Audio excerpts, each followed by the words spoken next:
Компостот кој се добива со преработка на биоотпадот во пробишти покажал одличен квалитет и хемиски состав идеален за органско ѓубрење на секаков вид на насади. Ова е потврдено со детална анализа на првите добиени количини направени во лабораторијата на УГД.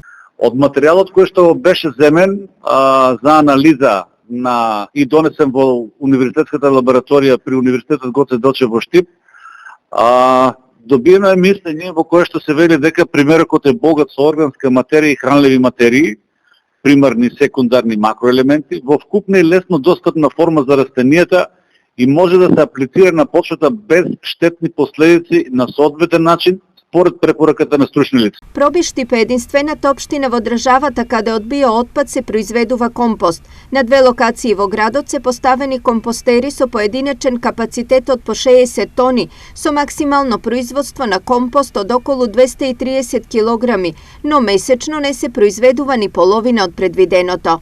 Ова е вака зашто свеста на народот за селекција на отпадот е на исклучително ниско ниво. Тоа е најголем проблем.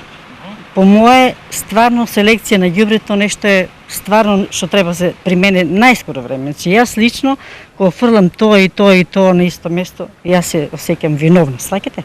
Не се селектира ништо, све на куп. Ја завчера си дојдов од Австрија, таму се селектира ѓубрето, а тука у Македонија не. Тоа тука се селектира од хотело, јадењето си го фрла тука. А за овака од зградите се на едно место се става. И пластика, и стакло, и онака од кујна ѓубре, све е на едно место. Нешто подобра состојбата е кај правните субјекти кои обврската за селекција на биоотпад си ја сватиле сериозно. Пред се компостирали, се собира отпадот од градскиот пазар, договорите кои што ги има склучено јавното комунално претпријатие со пелјарите, сите угостителски објекти или поголемите угостителски објекти, како и големите индустријски капацитети каде што се имаат своји трпезари, односно своји кујни, се склучени се договори за да се компостира. Од друга страна, правилната селекција и особено компостирањето на отпадот, количините на фрлениот отпад можат да го намалат за 60 до 80%. Тоа значи многу помалку отпад во депониите, многу помалку запалени депонии, а со тоа и многу почист воздух. Велат од еколошкото здружение Зелен хуман град. Компостарите во Пробиштип се вовет во она што следува во сите општини од источниот и североисточниот регион, а се во склоп на отворање на регионалната депонија. Таа примарна селекција ќе биде на една страна материи што се рециклираат, стакло, хартија, пластика, метал, во друг контейнер остатокот од отпадот.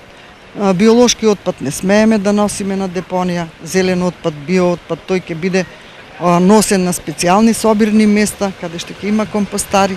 Во моментов компостот од 2 компостари во Пробиштип се користи за одржување и подхранување на зелените јавни површини во општината.